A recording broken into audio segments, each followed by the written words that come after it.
C'est beau, c'est noble. Lieutenant John, c'est un Christ de bon gars, mais on est pas mal certain que la réalité utopique qu'il décrit, elle existe dans aucun multivers. Même Doctor Strange, avec toutes ses passe-passe de main pis sa sorcellerie, il serait probablement pas capable de trouver une dimension où l'Internet québécois sème d'amour pur. Pis là, paclao! T'as le légendaire gars du shaker qui sort de nulle part en marchant.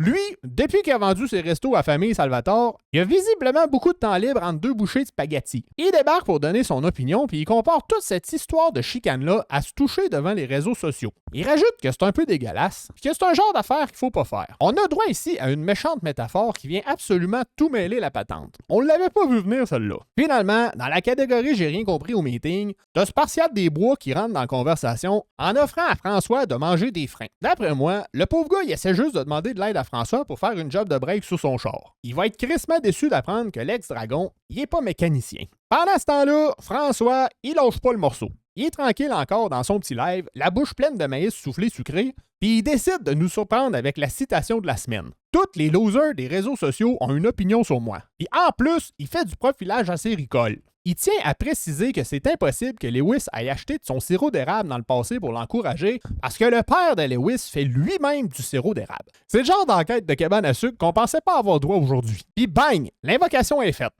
Joe Clay réapparaît. Le gars, il est dans son pick-up, avec exactement le même setup de caméra, de vêtements, de style, d'éclairage, assis à la même place qu'il y a v'là 3 jours. On dirait qu'il est jamais sorti de son camion pour aller finir ses murs de gyps. Il ramasse François sur son vocabulaire. Innocent, gros cave, loser. Joe Clay, il souligne que c'est des mots utilisés par un enfant de 15 ans dans une cour de récré, pas par un homme de la prétendue notoriété de François. Pendant ce temps-là, PC Jolicoeur, lui, il est clairement passé à autre chose. Il est dans sa cour arrière, habillé pour s'en aller faire un cover des Classelles, puis il parle tout bonnement de ces buissons qui se sont probablement fait manger par des chiens. D'après moi, il se repose, puis il va revenir au combat plus tard. Puis là, François, il nous dit de faire le message au gros loser des cuisines à 9,99,9,99, puis d'y dire que c'est pas 4 000 qu'il recevait à Big Brother par semaine, mais bien 7 000. Mais la vraie révélation littéraire de ce deuxième round-là, c'est Joe Nathan. J'ai aucune calice d'idée c'est qui Joe Nathan. Le gars, il allume sa webcam direct dans son salon, puis il nous livre son avis sur le contenu de Lewis le Fou, avec selon lui une justesse troublante. Et je cite ici, « Tu suis le stream de Lewis, et je regarderais un poisson rouge se promener dans un bocal. À la fin de la journée, j'aurais appris autant de choses. » C'est de la grande poésie. C'est du Charles Baudelaire d'asphalte. L'image du poisson rouge qui se promène dans un bocal pour illustrer le néant intellectuel, c'est du pur génie. Puis comme si on n'avait pas déjà assez d'intervenants dans Patente, Johnny Rock, il décide de renfiler ses gants puis de rembarquer dans le ring pour slammer Lewis le Fou une deuxième fois.